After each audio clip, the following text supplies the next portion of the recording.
देख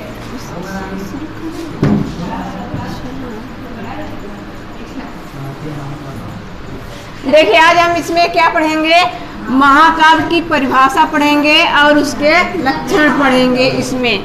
तो महाकाव्य क्या होता है, किसे कहते हैं, तो जिसमें कम से कम 8 सर्गों का निबंध हो वह महाकाव्य कहलाता है। तो यहाँ से यहाँ तक ये महाकाव्य की परिभाषा हो गई कि महाकाव्य में कम से कम 8 सर्ग रहेंगे।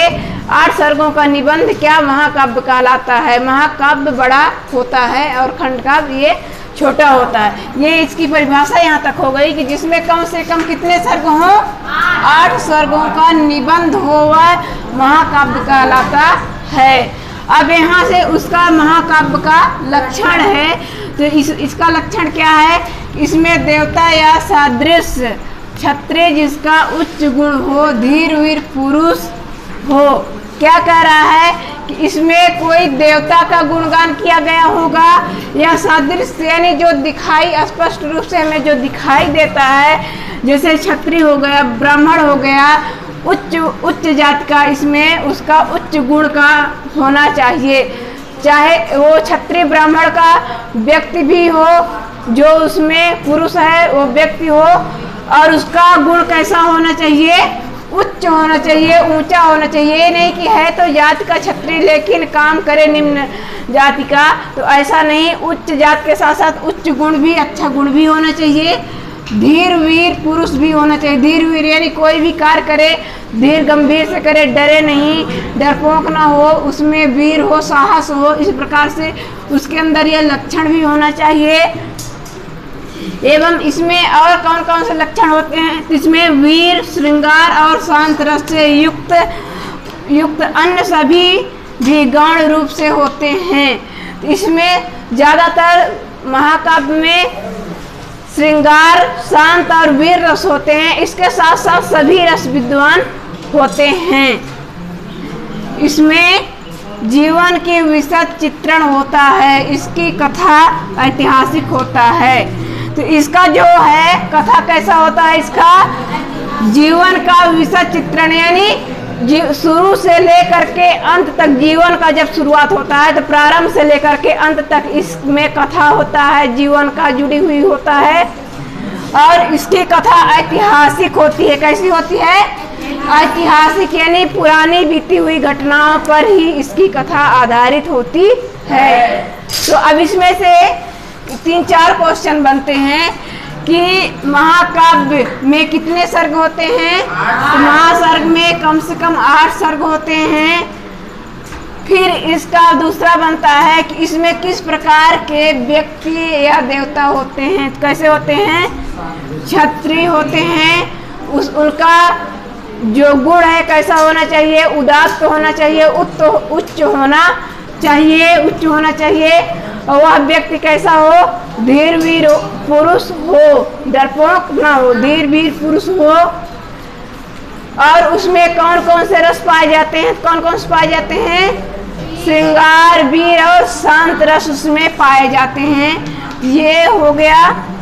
और फिर उसमें इसके साथ साथ अन्य थोड़ा थोड़ा सभी रस भी पाए जाते हैं।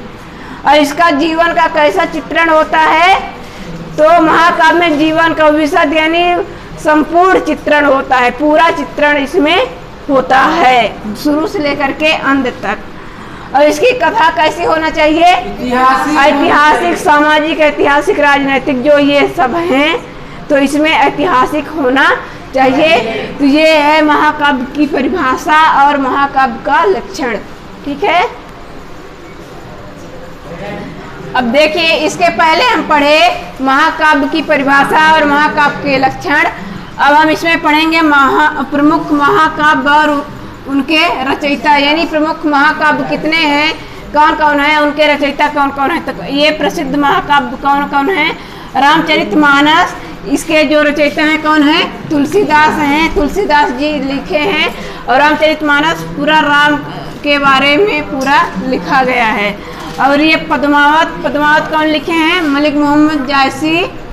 और ये साकेत है मैथिली शरण गुप्त, इसके रचयिता हैं। और कामायनी है कामायनी महाकाव्य है जयशंकर प्रसाद का, और उर्वशी है रामधारी सिंह दिनकर का। ये हमारे महाकाव्य हैं और उनके ये रचयिता हैं। अब इसमें क्या पढ़ेंगे? इसमें महाकाव्य की विशेषता, महाकाव्य की क्या क्या विशेषता होती है।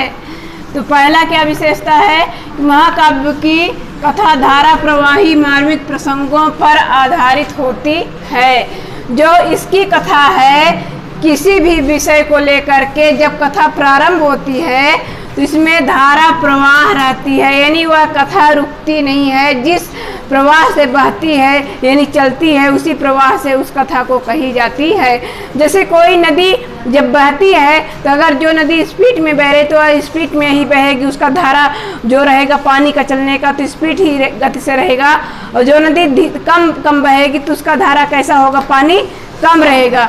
इस प्रकार से इसमें जब कथा का प्रारंभ होता है तो इसका कथा धारा प्रवाही होता है, वह स्पीड गति से होता है और मार्मिक प्रसंगों पर इसमें धारा आधारित होता है, यानी जो भी कथा पर आधारित होता है उसी कथा पर वो कथा इसकी चलती है।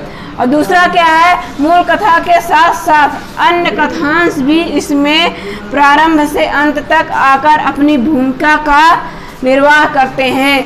मूल कथा तो इसमें रहती ही है, किसी की मूल कथा बताई ही जाती है, लेकिन उसके साथ साथ छोटे छोटे दूसरे की भी कहानी इसमें जोड़ दिया जाता है और समय समय पर उसको भी बताया जाता है, तो उसका भी निर्वाह इसमें होता रहता है।